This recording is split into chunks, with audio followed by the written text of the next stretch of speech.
June 24th, 2009, 12 hours before his death. Michael Jackson walks into the Forum Theater for his final rehearsal. The cameras aren't rolling this time. Only the crew is watching. But what happened in those last 4 hours, what Michael whispered to his closest friends, will shake you to your core. This isn't speculation. This is testimony from the people who were there, who heard his final words, who witnessed his last performance. What they reveal will change everything you thought you knew about Michael Jackson's final day.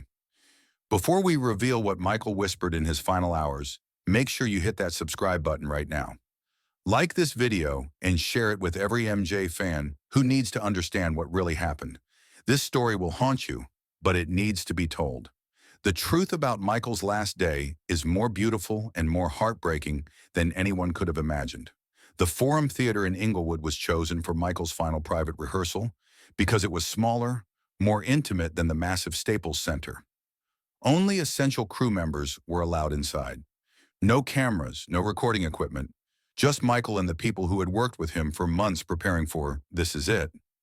The venue held special meaning for Michael. It was where he had performed some of his most memorable concerts in the 1970s with the Jackson 5. Tonight, it would become the stage for his final goodbye. The atmosphere was different that evening. Everyone felt it. The usual pre-rehearsal energy was replaced by something heavier, more profound. Michael arrived at 6 p.m., earlier than usual, carrying a small leather notebook that nobody had seen before. He was dressed in his signature black fedora, a red military-style jacket that caught the light as he moved, and those iconic black loafers that had moonwalked across stages worldwide. But tonight he seemed different, quieter, more present, like he was savoring every moment. Chris Walker, Michael's head choreographer, who had worked with him since the History Tour, noticed immediately that something was different about Michael that evening. Chris had seen Michael through his highs and lows, through triumph and controversy, but tonight Michael carried himself with a strange combination of exhaustion and peace. He was clutching that leather notebook like it contained the secrets of the universe. "Tonight feels special, Chris," Michael said softly as he approached the stage, his voice carrying that familiar gentleness that made everyone around him feel protective. "I want to run through everything one more time. Just for us. Just for the people who believe in the magic." Chris nodded, not understanding the weight of those words yet. None of them did. They thought they had months ahead of them, 50 shows at the O2 Arena, a triumphant comeback that would remind the world why Michael Jackson was the king of pop. But Michael knew something they didn't, something that would become clear only in hindsight, only after the world had lost its greatest entertainer. As the crew set up for the rehearsal, Michael walked to center stage and opened his notebook. Marcus Rodriguez, the lighting director who had worked with Michael since the Thriller era, watched from the booth as Michael began writing something with intense concentration. Marcus had illuminated thousands of Michael's performances, but tonight felt different. Tonight felt final. "Give me the warmest light you have, Marcus," Michael called up to the booth, his voice echoing in the empty theater. "I want this to feel like coming home." Marcus adjusted the stage lights to give Michael the perfect golden spotlight, not knowing he was illuminating what would become Michael's final performance. The light seemed to wrap around Michael like an embrace, transforming him from a tired, 50-year-old man into the eternal performer the world adored. The rehearsal began with Billie Jean, and from the first note, Michael was absolutely electric. Every move was precise, every note crystal clear, every emotion raw and real. The small crew of maybe 30 people watched in amazement as Michael transformed before their eyes into the performer who had captivated billions. His moonwalk was flawless, his spins defied gravity, and his voice soared with the power that had defined a generation. But between songs, during the brief moments when the music stopped, Michael would return to his notebook, writing frantically, like he was racing against time itself. Sarah Chen, one of the backup dancers who had been with Michael's team for over a year, noticed that Michael's writing seemed urgent, desperate even. During a break between Smooth Criminal and Beat It, she approached him cautiously. Sarah had seen Michael in every mood imaginable, but she had never seen him so focused on writing during rehearsals. The notebook seemed to have consumed his attention completely. Michael, what are you working on? She asked gently, sitting down beside him on the edge of the stage. Michael looked up from his notebook, and Sarah later said his expression made her heart skip a beat. It was the look of someone saying goodbye, someone who knew something terrible and beautiful at the same time.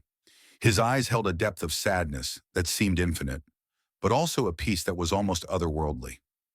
I'm writing letters, Michael whispered, so quietly that Sarah had to lean in to hear him. Letters to the people who matter. Letters to my children, letters to my mother, letters to Katherine, telling her how sorry I am for all the pain. Letters I should have written years ago, but never found the courage. Sarah felt a chill run down her spine, though she couldn't understand why. The way Michael spoke, it was like he was preparing for a journey he wouldn't return from. Michael, you'll have plenty of time to write letters after the tour, she said, trying to sound cheerful, trying to inject some normalcy into a moment that felt anything but normal.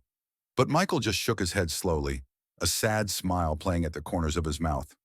No, Sarah, I won't. Time isn't something I have anymore. But that's okay. I've made my peace with it. I've finally found the courage to say what needs to be said. The words hung in the air like a prophecy none of them wanted to believe.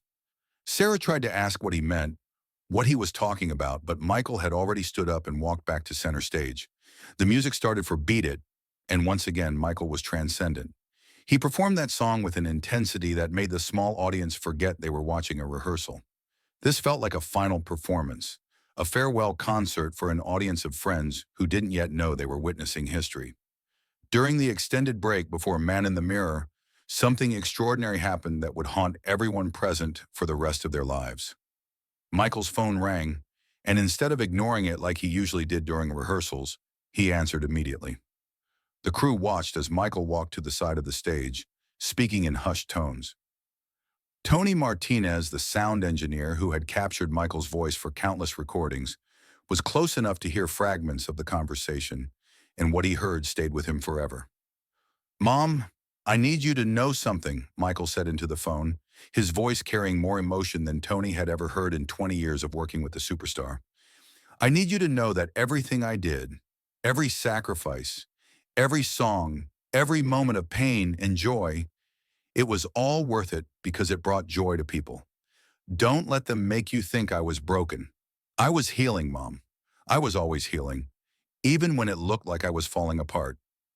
There was a long pause as Michael listened to Catherine's voice on the other end, and Tony could see tears streaming down Michael's face. The sight of the king of pop crying while talking to his mother was something Tony never thought he would witness. It was intimate, heartbreaking, and sacred all at once. Then Michael said something that made Tony's blood run cold, something that would replay in his mind every day for years to come. I can feel them calling me home, Mom. The angels, the music, everything that's pure and beautiful. It's calling me home. Don't be sad when I answer that call. Be proud. Be proud that your little boy touched the world with love. Tony moved away, feeling like he was intruding on something sacred, but he couldn't shake the feeling that he had just witnessed something profound and terrifying. When Michael finished the call, he walked back to his notebook and wrote for several more minutes, tears streaming down his face, his hand moving across the pages with desperate urgency. Chris Walker approached him cautiously, his heart breaking at the sight of his friend in such obvious pain. Michael, are you okay? Do you need to stop for tonight? We can postpone this, take a break, whatever you need. Chris had worked with Michael long enough to know when something was seriously wrong, and everything about tonight felt wrong, like they were all participating in something they didn't understand. But Michael wiped his eyes and smiled, that beautiful, radiant smile that had melted hearts for decades, the smile that had carried him through triumph and tragedy alike. No, Chris, I need to finish this. I need to give them Man in the Mirror the way it's supposed to be performed. One last time, I need to give them everything I have left, everything I am. The way he said one last time sent shivers through everyone who heard it. They all felt it then. The finality in his voice, the sense that something was ending, something irreplaceable was slipping away. What happened next was the most beautiful and heartbreaking performance any of them had ever witnessed, a moment that would be seared into their memories forever. Michael sang Man in the Mirror, not to the empty seats of the Forum Theater, but to the universe itself. His voice soared with power and pain, with hope and resignation, with love and loss, all wrapped together in a melody that seemed to come from his very soul. Every word carried the weight of a lifetime. Every note told a story of triumph over adversity. As the song reached its climax, Michael looked directly at each member of his crew, making eye contact that felt like a personal goodbye. Then he whispered into the microphone, words that only the people in that room would ever hear. "I'm going to make a change. I'm starting with the man in the mirror. And if the world can't see the man I really am, at least my children will know. At least the music will remember. At least love will survive." His voice cracked on the final note, and for a moment that seemed to stretch into eternity, the theater was completely silent, except for the sound of people trying not to sob. The performance was over, but nobody moved. Nobody wanted to break the spell, to acknowledge that something profound had just ended. After the song ended, Michael sat down on the edge of the stage, his legs dangling like a child's, the weight of the performance and the emotion still visible in every line of his face. He beckoned for his core team to come closer. Chris, Marcus, Sarah, Tony, and a few others who had been with him through everything. They formed a small circle around him, and Michael opened his notebook one final time, his hands trembling slightly as he turned the pages. "I want to read you something," he said softly, his voice barely above a whisper. "Something I wrote for moments like this. Something I wrote for the people who saw me as more than just the glove and the sequins." The crew leaned in, hanging on every word, sensing that they were about to hear something that would change them forever. Michael's voice was barely audible as he read from his notebook, each word carefully chosen, each sentence a piece of his heart. "To the people who saw the real me behind the glove and the sequins, thank you for protecting the child in me when the world tried to take it away. To the people who stood by me when the storms came, you gave me strength when I had none left. To the people who will continue the music when I'm gone, remember that love was always the message. Everything else was just noise." He paused, looking up at their faces, memorizing them, then continued. "I know I haven't been the easiest person to work with. I know my perfectionism frustrated you, my pain worried you, my strange ways confused you. But you stayed. You believed in the magic even when I forgot it existed. You saw the light in me even when I was lost in darkness. For that, you have my eternal gratitude." The silence that followed was deafening, heavy with emotion and unspoken understanding. Sarah was the first to find her voice. "Michael, why does this sound like you're saying goodbye?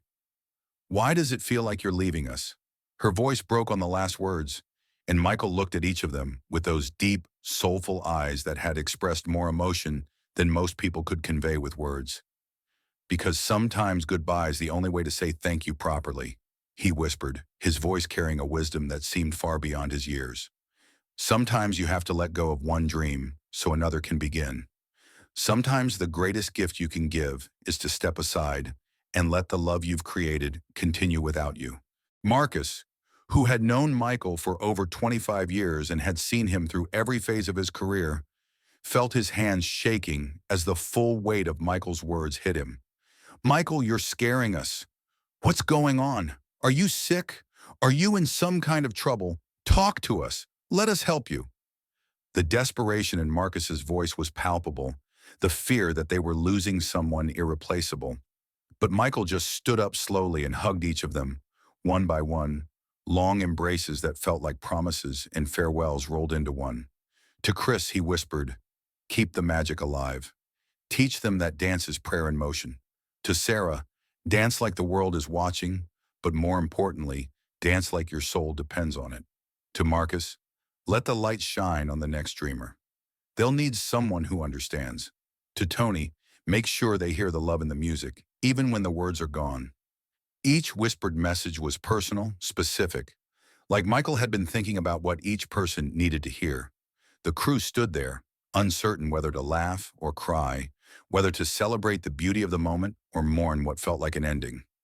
As Michael prepared to leave the Forum Theater for the last time, he did something that would haunt the crew forever, something so simple and yet so profound that it would replay in their dreams for years to come.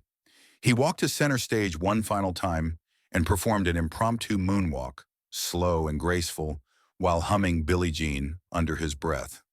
But this wasn't the energetic, show-stopping moonwalk the world knew. This was gentle, almost spiritual, like he was floating away from them already, ascending to a place where only music and love existed. The moonwalk seemed to last forever and no time at all. Michael's feet barely touched the stage as he glided backward, his eyes closed, a peaceful smile on his face. For those few minutes, he wasn't the troubled superstar or the embattled celebrity. He was pure artistry, pure joy, pure Michael Jackson in his most essential form. Chris Walker ran after Michael as he headed toward the exit, his heart pounding with fear and confusion. "Michael, wait. I don't understand what's happening. Are you okay? Will I see you tomorrow? This can't be goodbye. We have so much work left to do." Chris's voice was desperate, pleading, like he could somehow hold on to Michael through sheer force of will. Michael stopped and turned around, and Chris saw something in his expression that he would never forget, a peace that seemed almost otherworldly, a serenity that transcended understanding. "Chris," Michael said, placing his hand on his friend's shoulder, his touch gentle and warm, "you'll see me in every performance, in every song, in every moment when someone chooses love over fear. That's where I'll be. That's where I've always been." "Promise me something," Michael continued, his eyes intense and urgent. "Promise me you'll remember that the magic was never in the fame or the fortune or the applause.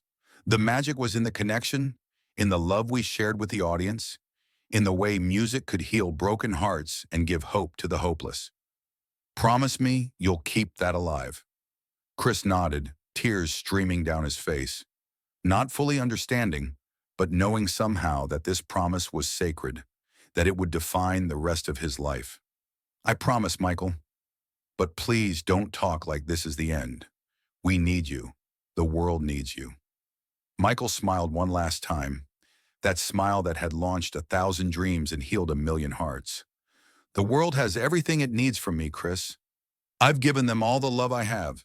Now it's time for others to carry it forward. Now it's time for the music to live on without me." And then Michael Jackson walked out of the Forum Theater and into the Los Angeles night, his silhouette disappearing into the darkness like a ghost returning to wherever legends go to rest. 12 hours later, the world would learn that the king of pop was gone. But the people who were in that theater that night, the people who heard his whispered words and witnessed his final performance, they knew something the rest of the world didn't. They knew that Michael Jackson didn't just die that day. He transformed, ascending to a place where his music and his love could touch every heart that was ready to receive it. The notebook was found in Michael's car the next morning, its pages filled with letters that would never be sent but would always be treasured. Inside were letters to his children, telling them how proud he was and how much he loved them, promising that his spirit would always watch over them. There were letters to his mother, asking for forgiveness for any pain he had caused, thanking her for the strength that had carried him through the darkest times.